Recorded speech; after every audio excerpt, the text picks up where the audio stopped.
another amazing Cooligans episode. Dude, this one is going to be sick. Oh, my God. All right? This is a Mustoe listen. Hey.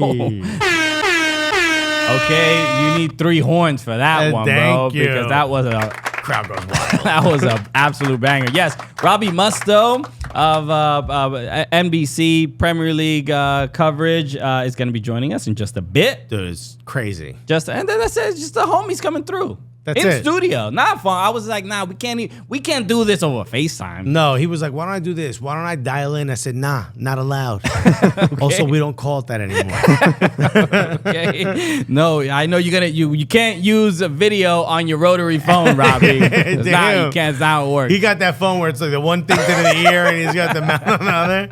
Boom. How would you chaps like it if I dialed in? But this is incredible. What an honor to have him in studio hanging out. Hey, look, we know MLS playoffs are happening. Here's what we're gonna do. Thursday's episode, all the first match days will be done. We'll talk about it all day. Because I too cannot believe Sporting Kansas City won. All right. What is going on? Remember when I bet on St. Louis to win the whole thing?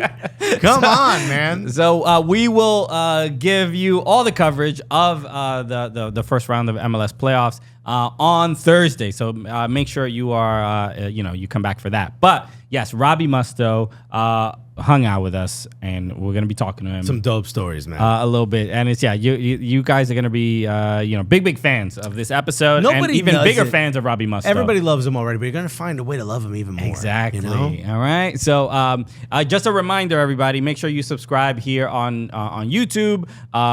If you're listening to the podcast, please hit the subscribe button. Download the podcast. Tell your friends. Let people know. We've been, Alexis was just in Canada for the Canadian Premier League final. The grand final, bro. La gran finale. That's right. Finale. That's them speaking Italian and Canadian at the same time. Okay. And there were Cooligans fans showing you a lot of love out there. So that was really dope. So we'll talk about that as well, because I haven't really heard all the stories. We gotta hear some crazy stories on Thursday. What's Canada like, Alexis? What's the healthcare like up there? Bro, they rub brown bacon on anything you break. I don't think people really know that about their healthcare. So subscribe on YouTube, and shout out to everybody watching on DraftKings Network. I know whatever, Samsung TV or whatever, wherever you're watching. We appreciate you, but we love you, man. Don't forget to hit that subscribe button right before Robbie Mustoe joins us. So everybody, we didn't even say our names. I'm Christian Polanco. That's Alexis Guerrero. Easy Cooligans, buddy. Okay, we have to do that stuff. Glad that's been established. Yeah. As well. That was Mike. Some people were concerned. But let's go. Robbie Mustoe in studio right now. Here we go. When we say legends only, exclusively, bro, we obviously mean it. If you are listening, you don't know who it is yet, unless you read the title. If you're watching, you know who this gentleman is next to us, and you're wondering right now, what bet did he lose that he decided to go on Cooligans? The voice you're listening to is one of the voices of the Premier League. It makes me feel just comfortable and warm, right? When I hear his voice. His voice is like a hug from a British dad you didn't know you had. Ladies and gentlemen, Robbie Mustoe, everybody. Thank you very much. Very nice of you. Thank you very much. Nice to be here. I'm sorry to be the first voice you hear in the mornings, probably. No, not at all. Sorry about that. No, that's the main thing. I've upgraded from Saturday morning cartoons to you, Rebecca, and Tim and Robbie. Yeah. Tim and Robbie. Sorry about that. Not quite as funny, I hope. Could one of you, talk like a Ninja Turtle? I think that would help. That would help Christian out with the transition. But Robbie, thank you so much for joining us. This is great. I mean, we've gotten to know each other a lot, especially working together on the Premier League Fan Fest, and that's been quite the experience. So that's my first question. What's it like to work with the Cooligans on a professional level? Everybody wants to know. And then once you answer this, you're free to go. It's been great. It's been good. I mean, it's an important part of what we do. As long as you don't give me stick with your banter, I'm okay with it. If you start picking on me, then there's going to be a problem. Don't even start on Rebecca. Don't try and get I wouldn't. We wouldn't dare. With her. No. Funny enough, you're like not easy to pick on because you're like a likable guy. It's almost anti-American when you think about it. Yeah. When we were preparing, we were always trying to find who do we make fun of per se, but how far do we go? The Fan Fests are we can't roast the supporters too much because they're there to have a good time. I was told to calm it down. So who are you going to target? So that's what you're saying. So you can't target them. You can't target us. You can kind of play with you guys. Though. It's more about like we can sort of tease the relationship you all have with each other, sort of different aspects of it. Each of you individually, it's so wild because the Fan Fest, you start to see how much people truly do like wake up with you, and you are so much a part of their lives that they really do like love you. You guys have like the crowd would turn on us. We were too rude. You guys are like a K-pop group. You know what I mean? Like people go nuts when they see you guys. I know it is nuts, and that happens at like 5 a.m. in the morning wherever we're at, because they have to queue to get in really early. Of course, we queue to get there to rehearse and get the show ready and stuff like that. And they are so fired up at that time in the morning. And we always go over and find the queue of people, the line of people, and go over and say hi and thanks for coming out and all that. And it's so lovely. Honestly, it is so lovely to jump on the stage wherever it is in the country, because people are so nice to us and they're so appreciative of what we do. Thanks for coming to our city. We love the Premier League. So it's blimmin'. Honestly, it's probably the nicest things that we do regularly. Get out of the studio, go and meet people because they're so nice to us. Right. Who doesn't love that? Now, Christian and I have had the luxury of being in England at a time, filming content and meeting fans in England, especially football fans in England. And can you explain to the people listening how different it is to have football fans in America and their reaction to you versus what you might see in England? Oh, gosh. Yeah. Because I don't think people really understand and I want to use the term toxicity. Make sure every T in there gets a moment. Well, I mean, first off, an event like the Fan Fest would never happen in the UK. Right. First off, main reason is that people care so much about their teams and their club and their town and their area that there's nothing that's more important than their team doing well or you speaking well about their club. So first off, from us, you hate Man City or whoever it is, we're going to get that from each bunch of people. And if there's two teams that are playing each other in a game with alcohol involved and stuff, there's no way. There's just no way that's going to work, because someone's going to say the wrong thing, and because they care so much about it, you're going to get trouble, and that's the big difference. So, like, the origin is they care. It's like it's so important to them, and to bring them with alcohol in the same venue, watching a game with a banter, it's a bit no much. police or stewards. Forget about it. Well, I'm not going to say who, but there was one of the Premier League related folks who played for a while was there, and there was like a moment where I kind of saw this person looking out into this crowd of people. And if you've never experienced FanFest, Philadelphia in particular, it was like sort of like a square, like a quad, if you will. And it was jammed, and there was no group of color. Like every person was wearing a different kit. And there was a little bit of sadness in this person's eyes. And I said, hey, is everything all right? And they said, yeah, I'm just upset that in the country I'm from, we could never do this. Yeah. He's like, there would be blood in the street. Well, I wonder, because, we get sort of teased online. Just like if we're, as Americans, just speaking about two Premier League clubs, the comments are usually like, Americans are finally learning about the rest of the world, or blah, blah, blah. But there's something to what America has brought to the Premier League and brought to football, which are we washing it down, the incredible passion around it, or are we making it more inclusive, which is how I tend to feel? You're making it exciting, and what we find is that there's new fans, and new fans are full of enthusiasm and excitement, and and that's what you're bringing, right? And not bringing any flipping drudgery or miserable nature of my team. We're always rubbish and terrible, and he shouldn't play, and he should be fired, and all that. There's a fresh, which is America, isn't it? Optimism, it's America, positivity, It's positive, excited, happy to be there, enjoy the game, enjoy us. There's very little horrible stuff. Right.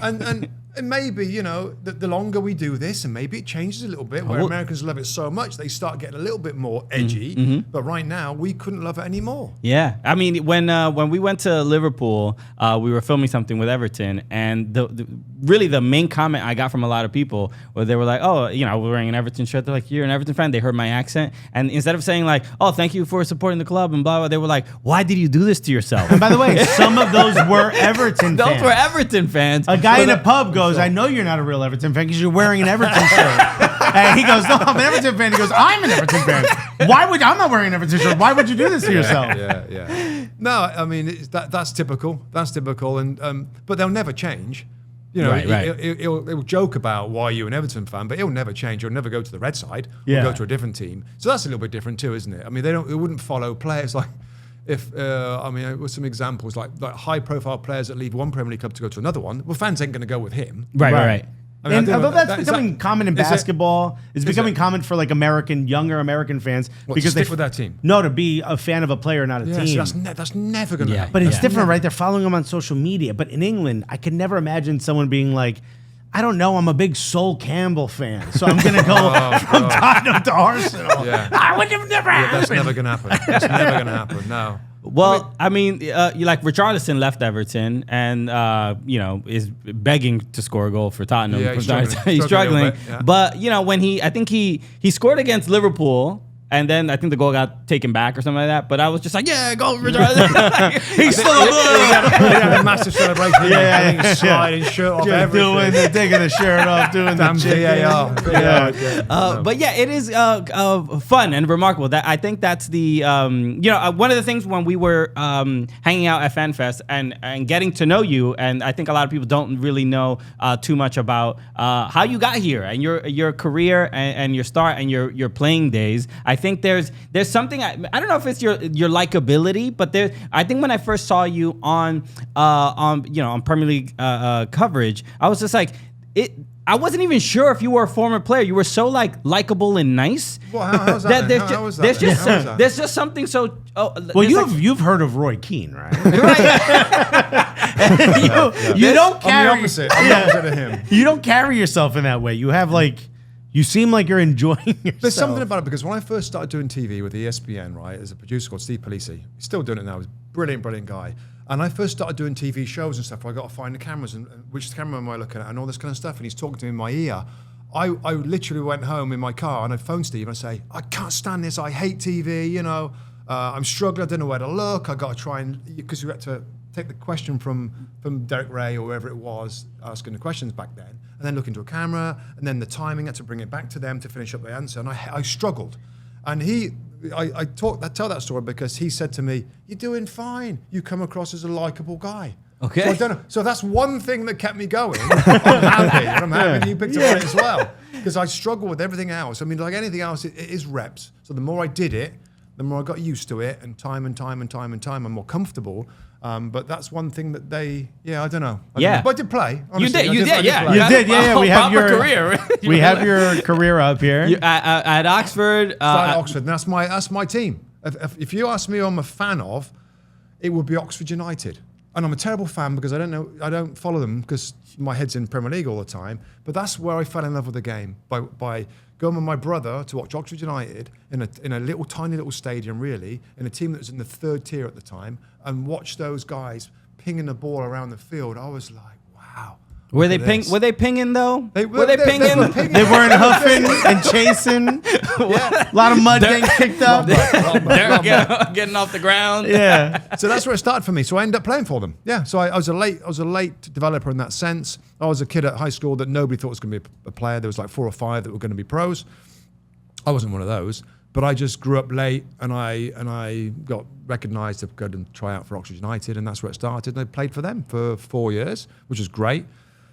And then I got transferred to Middlesbrough in the northeast of the country. And I'll be honest with you, Middlesbrough, I had no idea. I honestly thought it was in the middle of the country. Okay, it's called Middlesbrough. It's Middlesbrough. So I thought that, but no, it's not. It's up in the northeast, which is a long way away from home.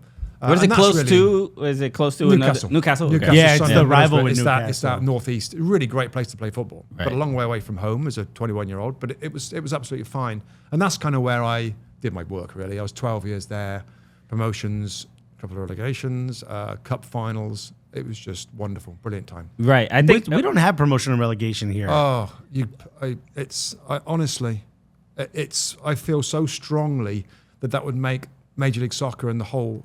If there was going to be a pyramid, it would make it so much fun to watch. Actually, Apple just shut our broadcast. We don't have a podcast. the wrong thing. No, please. No, please talk about it. Lionel Messi security guard comes in and chokes out Robbie. Pulls him out. Robbie Earl's sitting in the seat now. He's like, I hate it. I hate promotion relegation. We're good. Fine. No, we all have cigars. We're like, yes. Of course we do, Robbie. too. I'm just counting money. Robbie Mustoe, never heard of him. Mustoe not be that important, am I right, everyone? We agree with you. We've talked about it on the show many times before, but I think for the fans who've never experienced it, from a player's perspective, you get relegated. Your club gets relegated. The next day you wake up.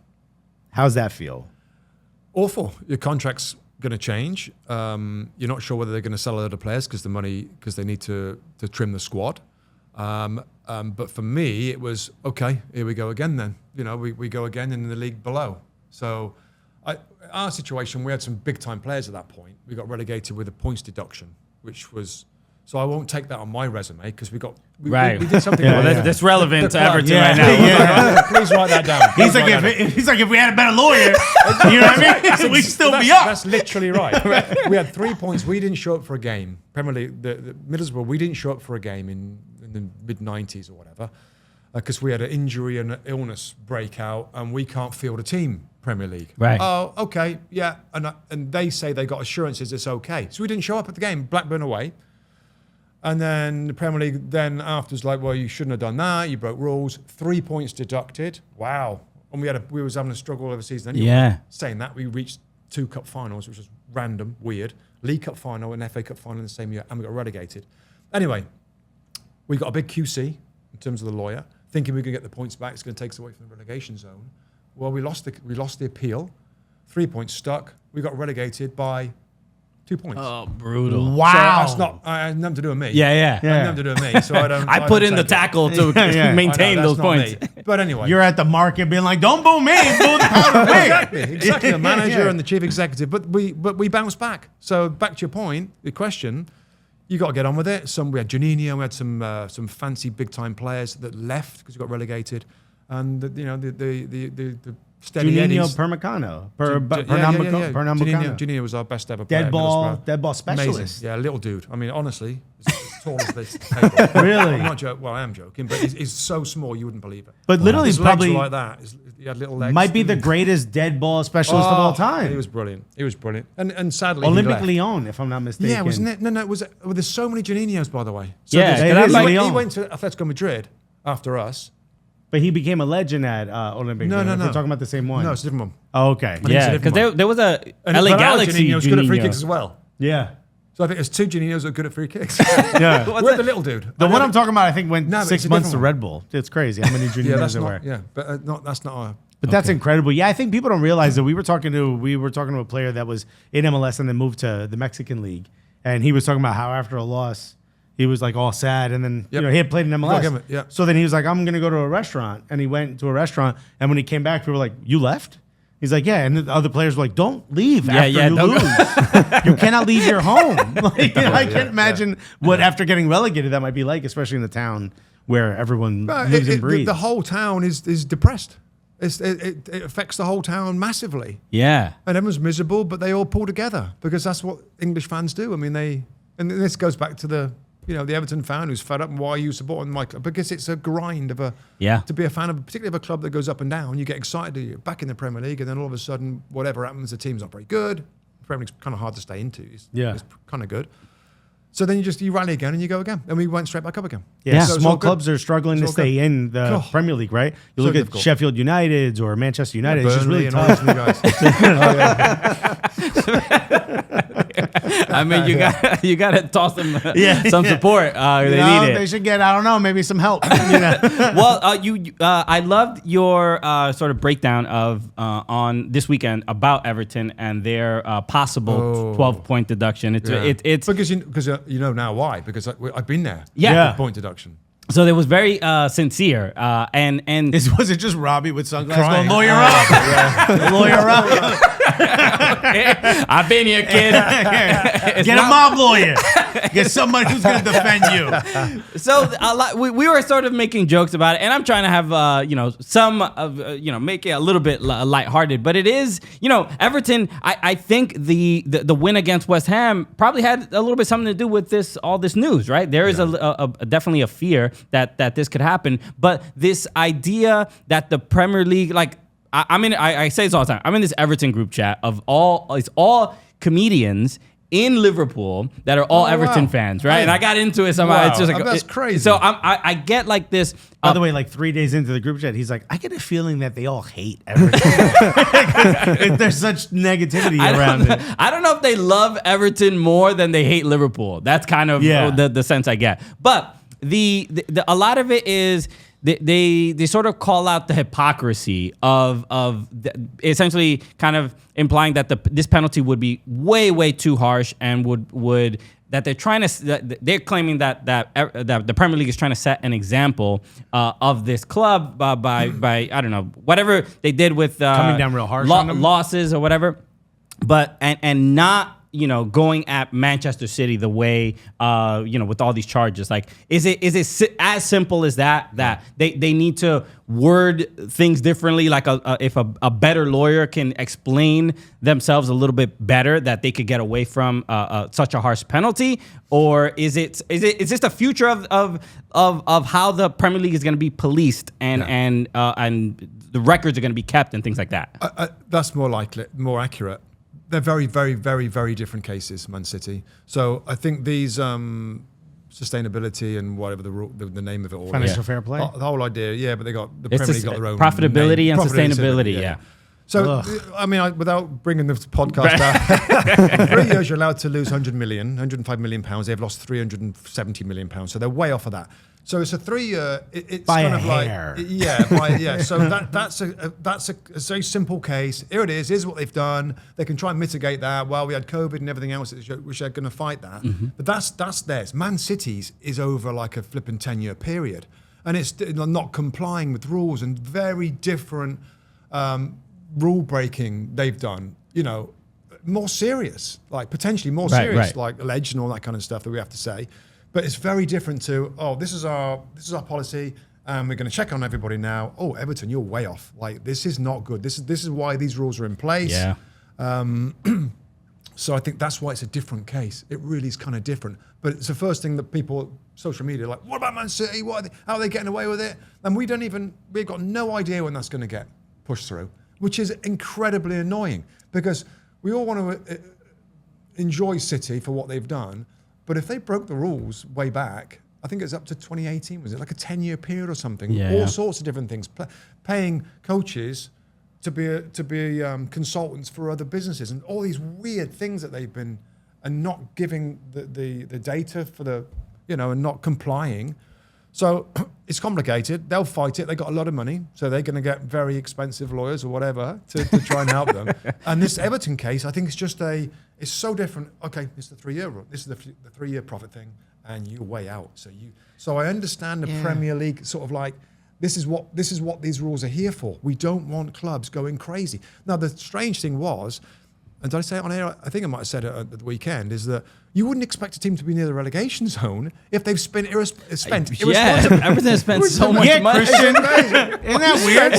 You spent so much, so badly, that you've broke the rules and you're worse off given that. I mean, that's incredible. If you showed someone an Everton match who knows nothing about the Premier League, and you said these guys broke a rule, I think it would get to maybe 50 tries. 50 tries before they figure out that they spent too much money.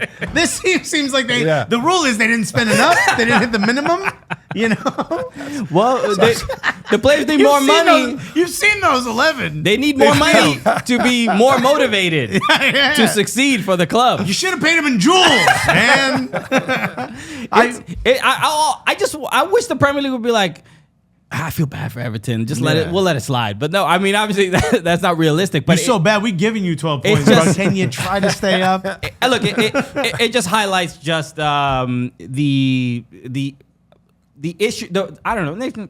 The risk involved in just being in the Premier League, right? He's fired up about this. Right. He's fired up. He's It's fired just- about it. This is what he's saying in the group chat. These are the voice notes he leaves on the But WhatsApp. year after year, as more and more money is involved in the Premier League, Right. it is the margins of error get smaller and Well, smaller. it's catastrophic to not be in the Premier League because of how much money you get Right. just being in the Premier League. So it's just feeling like we don't. I mean, look, it happens in the U.S. very often where clubs fold, and it's happened obviously. It happens all over the world. Yeah. But we understand in the U.S. it happens because if you're not in Major League Soccer, you're not bringing in as much revenue. It's difficult to grow TV revenue, the whole thing, and that's why the Premier League has the rules to begin with, so that teams don't overspend, put themselves in bad financial situations. Exactly right. That's why the rules are there for. Yeah. So what's your point? So the point is just that. What a great question. Because What the is new your stadium, point? I mean, they're trying to get this extra financing from this 777 investment Right. fund, right? Well, they will be welcoming Derby County into that stadium. when it The opens. point Wow. I'm Wow. making is that Yeah. it's harder and harder to be like to run a club incompetently. You know what I mean? Like you can't. I mean, maybe 10, 15 years ago it was a little bit easier. Maybe there wasn't as much oversight. Are you suggesting that there's no way to stay in the Premier League following the rules? No, that's not what I'm saying at all. I'm saying You're saying it's hard to break those rules? yes. Well, it seems like it's harder now to break the rules than it was in the past. I'm completely speculating by saying that, but it just seems like to break such an egregious error where it's like, hey, you can only file for like $105 million loss, and it's like 300. It's very difficult to explain that, and I think maybe the people running Everton thought that they could. Yeah. Well, it's Mashiri, isn't it? Right. Mashiri, and in some ways, like Everton fans, this is great. Like spend all this money, and yet, but that's breaking the rules, and that's now why they're in big trouble. And it's tough to spend that much money and be so poor. Yeah. Really. I mean, that's the bottom line. But I got friends that do it. A lot of credit card debt. Because the Usmanov, the Russian money that he got what's the word? Remember they all got sanctioned or whatever. Yeah. You know, they were in. My understanding was that they need this investment badly. Yeah. So this is the reason why the rules exist, because if some guy comes in and spends a load of money, then blows all his money, they're terrible or whatever, and then he's caught on the borrowed money or whatever it is, the club could be in jeopardy. Yeah. And that's why the rule's there. Now, I don't think Everton would ever be, because they're such a big club and a big name, and someone's always going to want to invest, but you don't know. Yeah. They got the stadium, they're halfway built, they can't finish it off apparently without some investment. So the rule's there for the reason of trying to protect the football club. If some guy coming in, some idiot coming in and spending money, and then they got big debts, and then he goes away, and the club are in big trouble. So help us bridge the gap.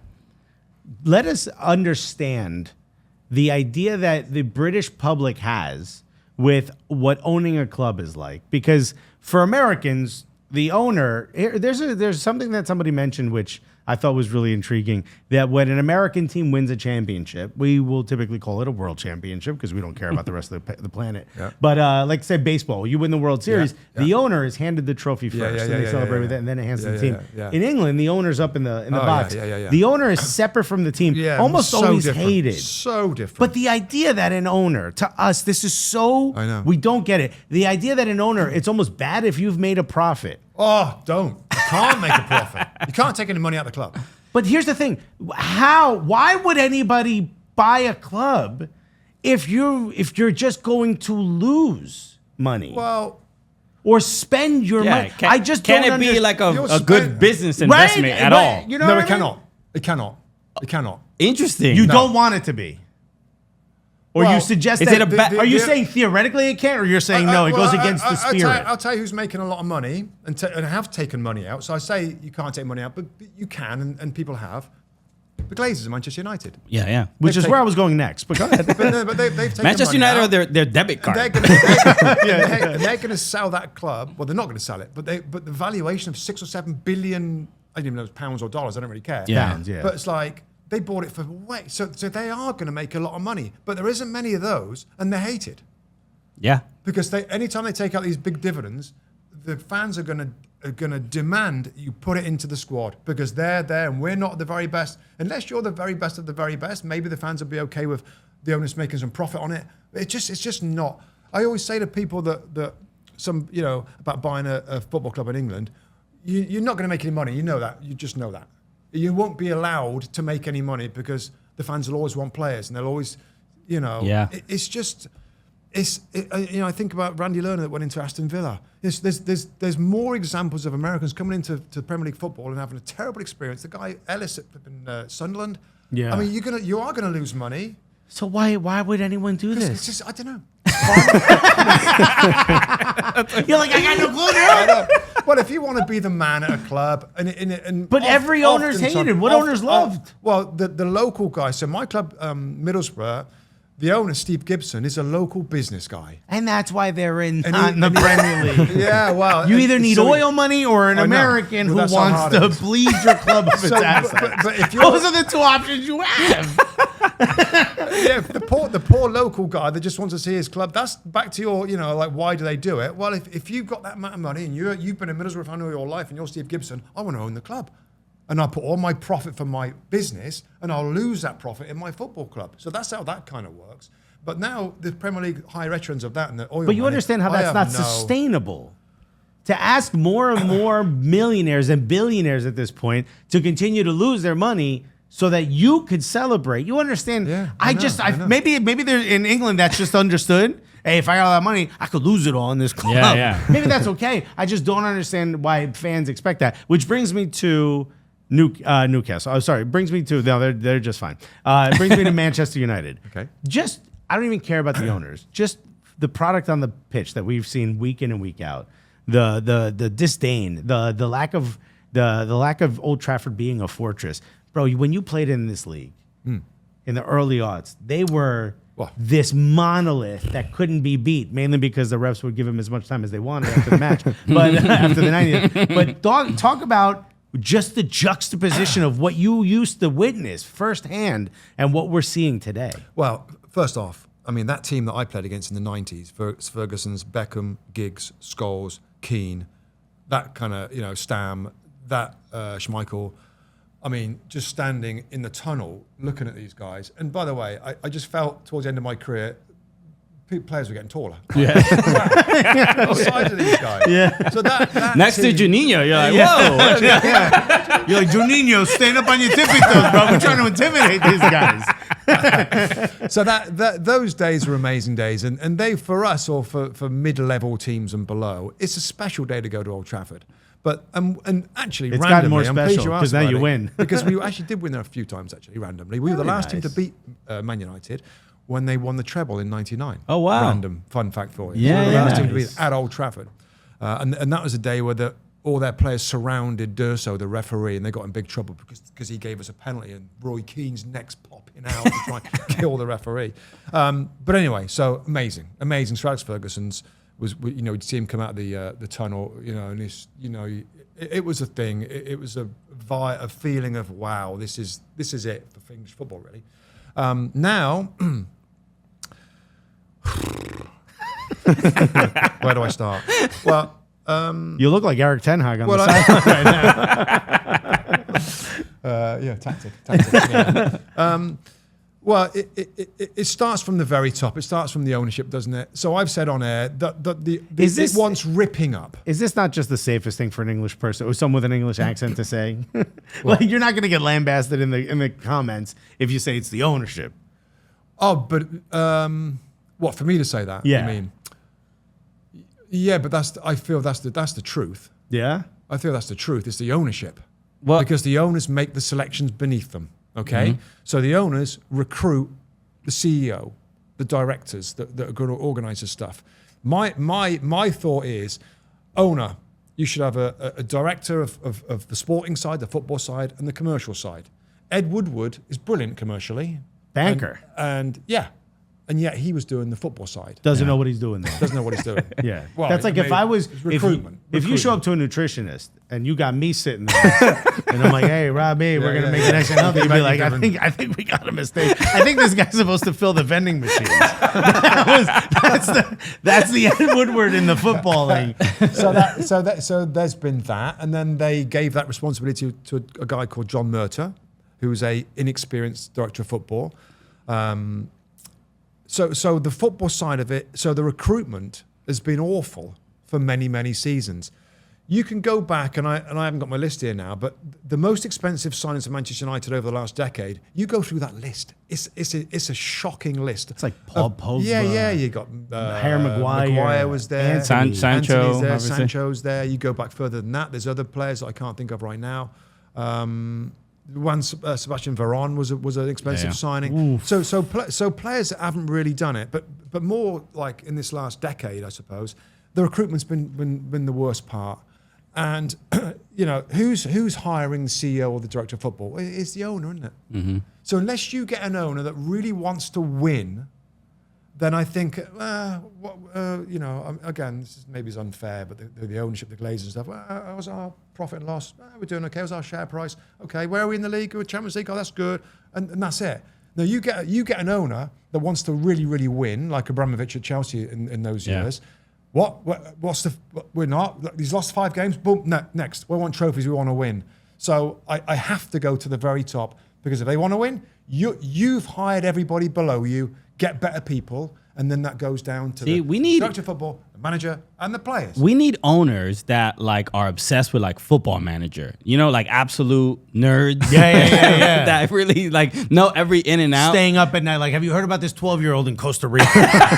I think we got one here. I think that there's sort of I feel like as I've gotten older, you start realizing that it's football is much less mystified in lore, and it's a lot. Because it was for a while. That's a good point. It felt that way for a long time. These must be geniuses Sir making Alex, these you're decisions. wow, this man. The recruiters, the top. Well, you just like the people who run the clubs. You think it's they have this passion and vision and whatever, and then it's you get older and you're oh no, these people are just good at their job. They just knew what to focus on. They adapted with trends and times changing and stuff like that. And Manchester United feel like a team that are just stuck in, as far on a footballing side, they just stuck 15, 20 years ago. So I think, so in terms of the other end of the scale, right, and these clubs aren't as big, Brighton and Brentford, right? They got owners that care about it, and they're very smart, and they recruit incredibly well with data and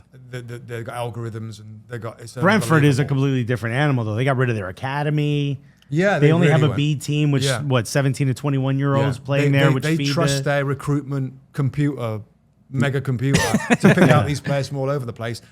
We'll put the money into that more than developing young kids that very rarely come through. Whatever. Brighton is probably the best example of it. I'm not saying United need or should be like that, but please be a little bit more like that. Where there's some joined up thinking and some recruitment policy going on, and I mean, Man City, and United fans will hate me for saying it, I mean, they really are aligned. And Pep said it in his press conference before this derby. He said, hey, Man United, when they make some good appointments, I'm paraphrasing, of course, but it's when they get the right people in place, they'll be back. And they will be. But City have got Bergerstein from Barcelona, director of football. Then they always wanted Pep. They got him, the academy. They are all on the same page about how they want to play. The recruitment's really great. I mean, the 4 signings they brought in this summer, they're all excellent. Yeah. There's no stories about Man City players flopping. 1 or 2, I think, over a 10, 20-year period. I mean, Calvin Phillips is he's putting. How can you flop if you don't play? Think about it. If you don't put your money down on a poker table, you don't lose.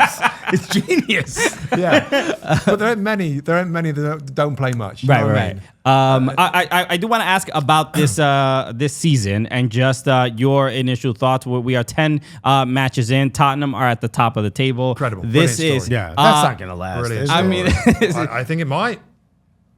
Well, that stopped you. Well, because I was going to say, you remember playing through the winter. The Premier League doesn't stop. You guys are Boxing Day, Cardboard Day, whatever you call it. But what haven't they got? They haven't got Boxing Day. Couple Boxing Day. They've got European football. They're out the League Cup. They're weekend to weekend. Yeah, but you know what else? They don't have anyone past the first 11. What happens when AFCON, when Yves Bissouma goes away? They've got a few. They've got Bentancur's coming back from injury. Okay. Bentancur, midfield players, very, very good.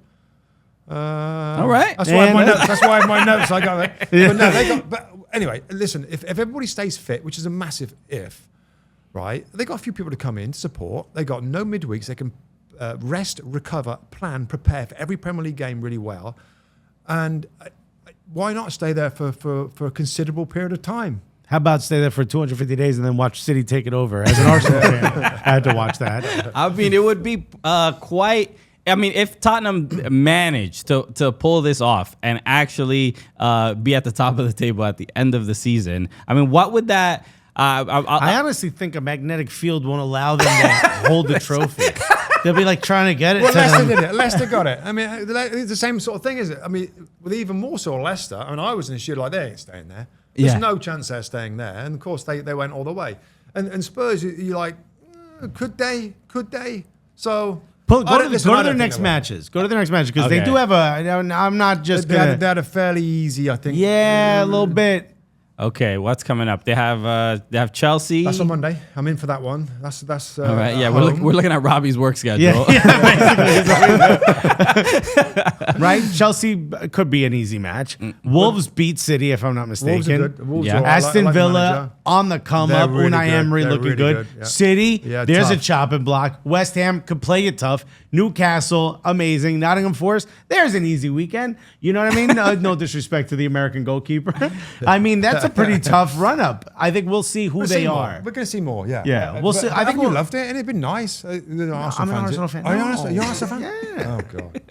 Yes, I'm sorry. That's why What are you talking about? we got Arsenal fans in our studio as well, by the way. Our stage manager and our researchers are Arsenal fans. Yeah, are you shocked at how many Arsenal fans are in America? There's a lot of Arsenal fans, Yeah. Maybe the most that I would say that I've come into contact with or spoke to or whatever, I feel like. There's a lot of Liverpool fans. I mean, Man United, I don't know if it goes how teams are doing, but I mean, there's always a lot of Man United fans, but Arsenal and Liverpool, it seems to be like loads of them. Yeah, I think Arsenal did a good job of reaching out to Americans. But once I saw Thierry Henry put the socks over the knees, I was done. I was like, that's my guy. All right, Robbie, we have some questions from our supporters, our fans, that have questions for you. This is questions from Gully Squad. Everybody who joins our Patreon, they can get to ask some questions to our guests. You're very confused by the term Gully Squad. It's like an alleyway squad. Gully is like it's like an old hip hop term for like being brave, being tough, being gully, being street. This guy, he's a tough yeah, guy. this is a Gully Squad. This is our crew. We would say we were the gulliest show. Because we would, back before when we weren't so brand safe, we would say exactly how we felt. Okay. But now we are trying to protect our bag. But I love this. I got a couple questions. This is from Dave Hageman. He says, rate these Robbies in order from least Robbie to most Robbie. So least to most. So the parameter is being a Robbie. Yeah. Right. So we'll give you a list of Robbies. Oh, gosh. Worst to best. Okay. Worst. Or least to most. Okay. Right. So Robbie Savage. Lowest. Right there. Robbie Robertson and Margot Robbie. So least Margot Robbie's the top Robbie. top Robbie. Pretty high. Okay. And so then Robbie Robertson would be. Who's Robbie Robertson? Who is Robbie Robertson? You act like I know. I thought he was don't like know. a. Is that a Parliament. singer? I'm looking this up. All right, look, our producer's gonna confirm. So because if Robertson, Robbie Robertson, some Canadian musician. Okay. Yeah. The lead guitarist I stick for him Bob. in the middle. I stick him in the middle. Those Lead three. guitarist for Bob Dylan. Dylan. Okay. Okay. So, yeah, that's good. But I think Margot Robbie probably Margot tops Robbie. out. Yeah. I think even Robbie Robertson would agree. Yeah. Margot takes top. And Robbie Savage is bottom. Robbie Savage, I played against him, remember, and he was a particularly nasty, mouthy, chopsy opponent, and gave me stick for being an old man right then towards the end of my career. You know, get up here, you old man. What are you doing out here, you old man? Type of stuff. All right. So that was good. I got fired up and All right, whacked him a few times. Actually, I think he was the only player, by the way. In fact, he was the only player, and I had to get calmed down by big old Brian Dean, striker for us. He's the only player, and I don't know whether I should be saying this on a live mic like this, that I actually tried to hurt in the tackle. Wow. So this is this has come up with. There was somebody else that said this, and I understand that it's like it's a deep thing to admit, right? To say and also it's an unprofessional thing to admit. Right, well, without a doubt. And that's one thing I wasn't a super technical player. I wasn't a Thierry Henry or a Dennis Bergkamp or all those guys, but I was honest, you know, and I could run, and I was mentally quite tough. That's the only time in nearly 20 years that I was like, any time the ball is, I'm going to fly in and right. And you just was it just let him. because he was yipping? Yeah. Okay. And he's always playing to the fans and stuff like that. And well, he was a decent player. I need to say, but Yeah, he wound me up. Yeah. A lot. Well, so he's bottom. He's bottom forever. Well, we know what. Well, I'll tell you this: if I ever see Margot Robbie, I'll tackle her. Just to kind of even it out, you know what I mean? We know what jokes to not make at the next fan fest. Okay, this is from Justin Friedberg. He asked a question: who has the best style on the crew? On the Very good Premier question. League? Very good Because question. I just want to preface this because you guys just did a segment I saw on social media where you were judging Tim Howard's outfits. That was others. Yeah, that was an idea by others. But we did. It wasn't mean spirited or anything like that. Fun, wasn't it? Yeah. I thought Earl was a bit. I thought he was a little bit harsh a couple of times. But I can see In true Earl fashion. I'm not going to give Tim too much stick for his gear. He's pretty well dressed. he's a very well pretty dressed well guy. So I mean, who as far as best style? I mean, it's competitive. I think very amongst competitive. all of you. Before Tim came to our team, I would say Robbie Earl. He's a really stylish guy. Yeah. Unusual, sharp, cares about what he looks like. You're really, really smart. Got a good eye. He helps me, by the way. I'm bottom of the list. Okay. And the reason You're the Robbie Savage of this list. the reason I'm bottom of the list is that I'm colorblind. So that's my get out. I'm colorblind, so I don't wear the fancy little, what do they call that? Paisleys and all that. The pocket square. Yeah. Because that's another color stuff that I don't want to get into. Yeah. And I have people put Fascinating. my clothes out for my ties, and sometimes I'll go in the makeup room where Rebecca's got her hair in. So you're curlers just and like, stuff. gray shirt and suit again? Exactly. Sometimes I have Tim and Robbie like, is this okay? You know, because the wardrobe girl will put stuff in my room and like, is this really all right? Looks a bit funny to me, but they'll say if it is or it isn't. Yeah. So that's my excuse for not being at the top of this list. And Robbie would have been, but I think Tim's the most stylish guy. Rebecca's really like classy and good, and she has her style. But I think Tim, he cares about it a lot. Yeah. And I think he looks great, and I think he's. It's I just- think he would be the winner. He on looks that. so good in a suit, it annoys me. Yeah, it's just so perfectly I'm just like, fitting. is that what a suit's supposed to look like? I'm like, I think why is your He's probably body? got the most fanciest blooming tailor, and everything gets Yeah. cut to him and all that. Well, I'm off the rack. I'm just like looking at him like, why is your body so well chiseled? Yeah. What is Ew, going dog. I made the joke once in Premier League Fan Fest, like, if you don't scream, I'm gonna. The louder you scream, the closer I'll get to his chin, his calf. I was like, I'll scratch his calf. And when I did it, it was like this, like. It was like it made that noise, his calf. I'm like, why? Is he wearing shin guards on the back of his calf right now? Anybody's like, what are you doing? Yeah. He ain't like that. I don't No, think he knew. He heard me. Thank God. right. Because I'm like, I don't want to get heel kicked. Yeah, so I think Tim wins that. Yeah. Amazing. You know what? This is my last question. Out of curiosity, your color blindness, did it affect your It did. footballing in any way? Yeah. Once. And I'll tell you the story if you want. So, Middlesbrough at home versus Liverpool, 90s. Carlsbad green shirt. Remember the Carlsberg? Yes, the yes. Carlsberg, the beer. Yeah, of Carlsberg course. shirt. That shirt's worth a lot of money now. Yeah, and it's a big game for us, right? You know, when you're in Middlesbrough and stuff, to come into our stadium, we were red, they're in green. Paul Gascoigne was in the play. Is in the team instead of me for that particular game. Gaza, you know Gaza. Yeah, like, yeah. Of course. crazy. So I'm on the bench.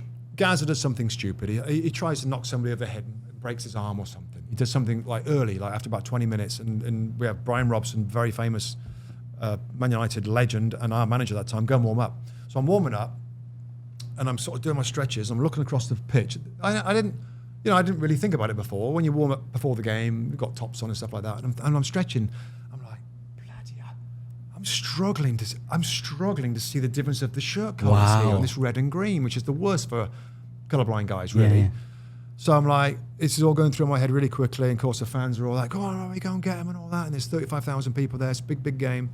So I've got two options, haven't I? I've got two options. Option number one, just get on with it and look at socks or whatever, and risk having a nightmare of a game that might have affected the performance. And just before I tell you what I did, you know, when you're playing, you got little flicks up of looking what's around you in the ball. So you know, I need it to be contrasting strongly, really. So I'm guessing, and I ain't got time to like, oh yeah, socks. What? I ain't got time for that. So They're like, why'd he clear the ball in the other box? It's like the people who look mad at me, I think they're not on my team. Yeah. When I see anger. Why are the fans so angry with me? Yeah. What did I do wrong? Yeah. So that's one, to go on there and try and do it. And the other one was to sort of say, I've never said anything to anybody about it, and say to my manager, excuse me, but I really shouldn't go on the field. I'm colorblind and I'm finding it difficult to pick up colours. So that's it. So 1 or 2. So I went to Brian Robson and said, I shouldn't go on. And he gave me the biggest bollocking of all time. Viv Anderson, the assistant manager, you should tell us this. So give me the biggest bollocking of all time in front of the fans. Wow. Go and sit back down on the bench. And a guy called Keith O'Neill came in instead, and we won the game 1-0. So it all worked out. Wow. But that was my decision, and I think it was the right one.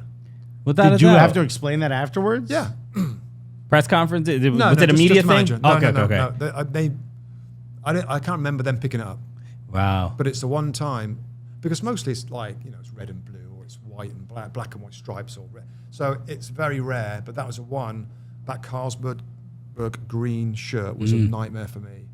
And that, of course, I'd only been at home because they play in their red when they're at home. But it worked out. Wow. There, that's literally taking one for the team. Yeah, wow. That is incredible. I just want to look at the shirt. Carlsberg green, get it on, yeah. It's It Carl. would have been mid to late 90s. Carlsberg, the beer. It's Liverpool, Carlsberg green. No, none of those. Let me see. Oh no, 90s. So 90s. They had some Not dope. There it green. is at the bottom. No, with that one With right there, that dark. What? You can't tell what it is. I just realized did it I'm have- pointing. Not Did be it have that one. stripes on the I think shoulder? it's that one. I think it's Ian Rush. I think is that green there? Yeah, it's green with three white stripes on the shoulder. I think that might. Was it later than that? I feel like it's a different one. If you go scroll down, there's one Scroll with down a little bit. Adidas is in the center badge. Not this one. It's no. definitely not. It was. This one. Is that green? That is That is green. green.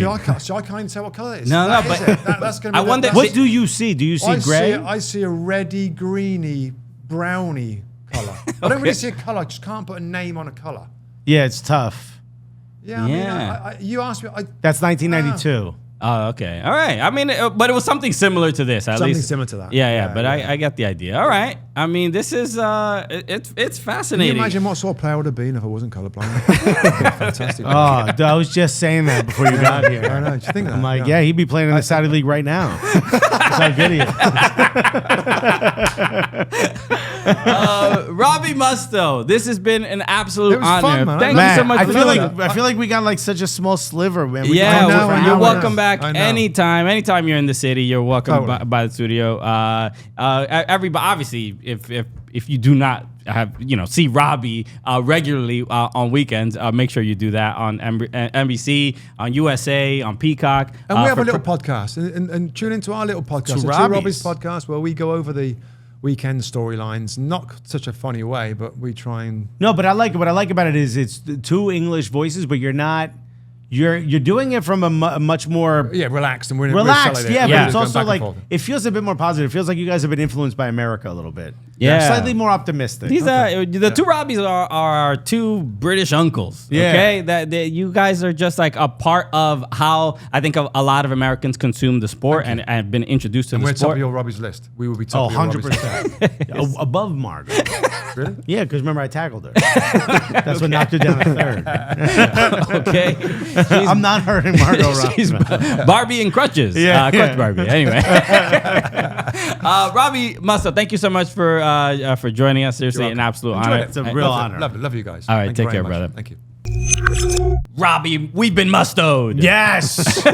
God, you know what? I don't know if I should hug him. I don't know if I should high five him. I don't know if I should move in with him and his lady. Okay. Right? Don't you get that sense, dude? I'm a family member now. I want him to make me a cup of tea and to tell me cool stories.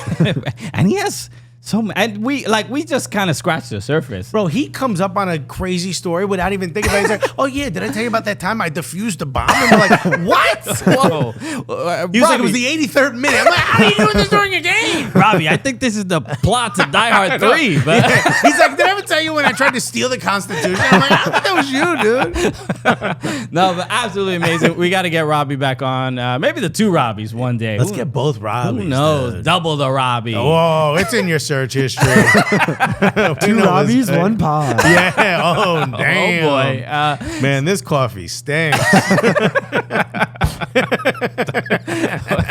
I I'm glad Robbie left for this. He didn't have to witness this. Seen it? You know the reference? It's a good bit. All right. Mike threw his hands up in the air in disgust, just so you know. I was laughing. It was All good. right. So again, another reminder, we'll be back on Thursday covering all the MLS playoff action of those the first match days for the first round of the playoffs. Tight 5 making its return. Oh, on yeah. Thursday. Tight 5 comes back. The fans have spoken. Yes. You love the They Tight like it. 5. We've gotten 3, maybe 4 comments in support. There you go. People love Type 5, so we're going to be bringing it back on Thursday. So, we had to give Robbie Mustoe the floor today because it was just such a special and great episode. So He gets the whole thing. Yeah, And by the yeah. way, don't worry about it. The playoffs take like 4 months to conclude. So, Okay. But more than enough time to talk about it. By the time the World Cup is here, the Yeah, MLS yeah. playoffs 2023 Yeah. will be over. Match 2 is in like 10 days. Match 3 next year. Not bad. Okay. All right. We'll be back on Thursday, everybody. Y'all the absolute best. Peace. Love you guys.